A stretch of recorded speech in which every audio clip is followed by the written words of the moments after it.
Olá pessoal, muitas discussões ainda ocorrendo, dentro do setor elétrico, e com esse vídeo a gente queria trazer alguns pontos para que sejam pensados aí por vocês e levados em consideração com relação ao tema mais em moda ultimamente, que é a incidência do ICMS na fatura de energia elétrica.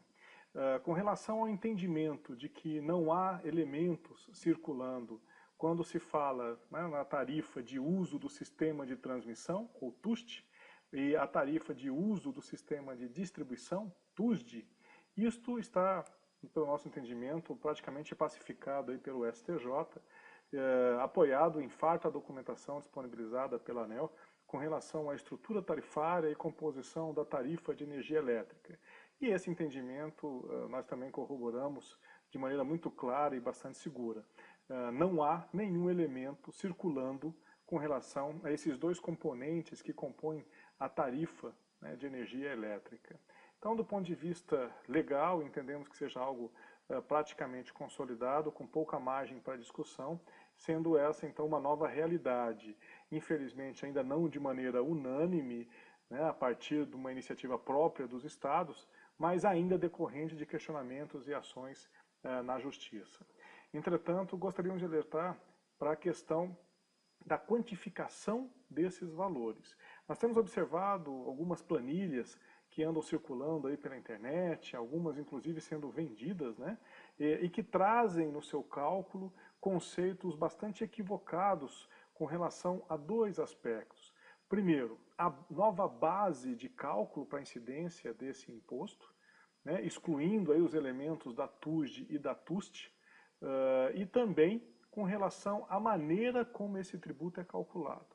É claro que esse formato também, volta e meia, aí, é objeto de discussões acaloradas na internet, com compartilhamentos de posts, com relação ao fato de ser bitributação, não, cálculo por dentro, enfim. O que está bastante claro é que existe uma regra, essa regra inclusive está colocada também no site da ANEEL, para aqueles que tiverem interesse em aprender como é calculado esse imposto, e ele nada mais é do que uma interpretação da lei. É claro que essa é uma discussão que cabe ainda aprimoramentos, para variar é uma questão interpretativa do que está colocado na lei, mas que não é objeto desse vídeo em particular, mas que a gente espera também que essa é uma discussão que possa ser trazida à tona muito em breve. Então, existem alguns erros conceituais com relação a essa cobrança.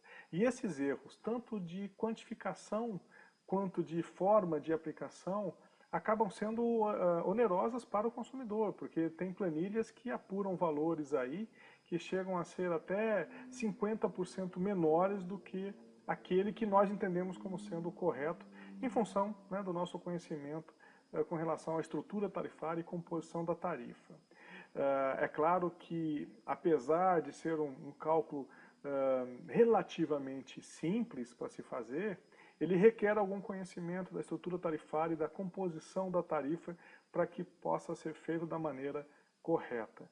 Entretanto, entendemos que esse deve ser aí o próximo passo na discussão com relação à quantificação desses valores, já que toda a base que está sendo pedida dos últimos 5 anos, nós não temos acesso, as distribuidoras, até por força de regulamento da própria ANEEL, só disponibilizam essas faturas com um prazo aí de 24 meses. Então, só na justiça para conseguir os 36 anteriores a isso, para que seja calculado e apurado o montante a ser devolvido em função desses 5 anos, o que é uma praxe aí dentro do sistema judiciário brasileiro.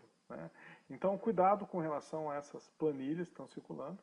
E um último alerta, muito embora não se trate bem de um alerta, mas de um ponto para ser discutido, diz respeito aos outros dois tributos que incidem no valor pago pela energia elétrica, que é o PIS e o COFINS.